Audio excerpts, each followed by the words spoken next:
Okay, now we're going to talk about evaluating the text to determine whether or not it is in fact a complex text.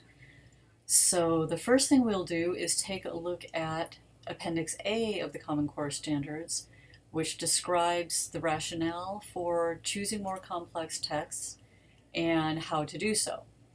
So if you click on the link there, it takes you to this section of the Common Core.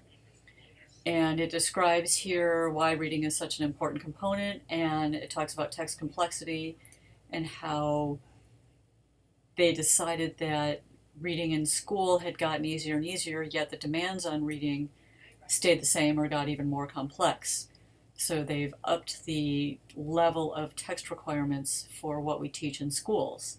And that's what all this is explaining. So then we took a look at how do we measure text complexity, and they came up with 3 ways to measure text complexity. Qualitative dimensions, in this case looking at levels of meaning and purpose, structure, language conventionality, and I'm just reading right in here, and knowledge demands, and then quantitative measures, which could include word length or frequency, sentence length, like I said, syntax and structure. Text written 100 years ago or Shakespeare level text was probably more difficult just because the structure is difficult than it is today. And finally, reader and task considerations. So this could be the readers themselves, their motivation, their reading levels, their background knowledge, things like that. So all of those need to be taken into account.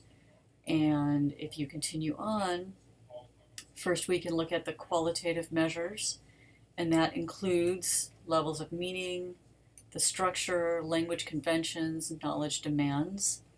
And here that breaks it down a little bit more for you. And you can pause the video if you need to take time to look this over.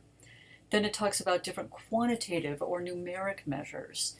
And there were some old readability tests that were available. One of them I've posted is called the Frye readability test. And if you click on that link, it gives you this. And this is the simple way, if you can't find the Lexile level for your book, you can use this one. Basically, you just take 3 100-word segments from the text, count the number of syllables in each 100-word segment and get an average, and then count the number of sentences and get an average, and then plot the averages of sentences, which go on the y-axis, and syllables on the x-axis to get you a level. So if you're 4th grade text, you would want to be somewhere in this band. If there is a Lexile level, then you can go to the link for Lexile Framework for Reading, and this takes you to their site where you can type in the title or author of a book, let's just say The Hunger Games, and that one pops up and says it's 810 Lexile. What does that mean? Well, they also give us a band on the Lexile page and also in that Common Core Standards page. So what they're showing here is that the old Lexile levels was this band, and you can see that it's lower than the new Lexile levels, which is what the current Common Core has in this band. So that was 810.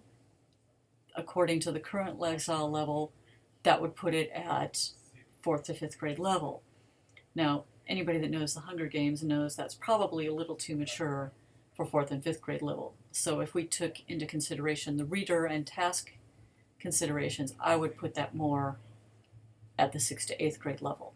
So it's not perfect, but it does give you a good idea. So you can see if the book you chose is listed in the Lexile level. If it is not, you can use the Frye readability formula. Now, if you go back to our Blackboard page on the close reading assignment, there are 2 charts for qualitative measures, one for a literary text, one for informational text. Since I chose to look at Casey at the Bat, we'll take a look at that qualitative measure, and this gives you a way to evaluate the different components of qualitative text. So looking at layers of meaning and thinking about Casey at the Bat, I would say probably it's middle high. There are 3 or more layers of interpretation that exist, and some complex and abstract thought. In terms of the structure, I would also say middle high. Some complexities, more implicit than explicit. Shifts in narration, not necessarily, but I think because of the language and the style of the poem, which is a little older, and some of the language is outdated, that makes it a little higher. Same with language complexity, I would also give that a middle high. And knowledge demands, I might even say middle low on that one. So by the way, the low section is over on the second page. So I would say overall, Casey at the Bat is probably middle high for 4th graders.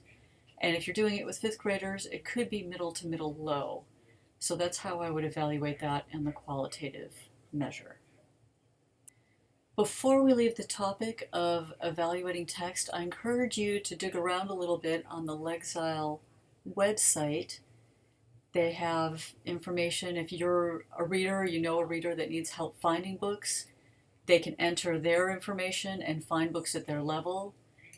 There's a place to get a Legzile level for a text that's not here. You would have to sign up, but it's a free account. And there are some other, their database, they have maps and training, and there's a little video describing how it works. So it's worth your time because you're going to be hearing and coming across Legzile levels once you get in the classroom if you haven't already. So it's worth taking some time to check it out.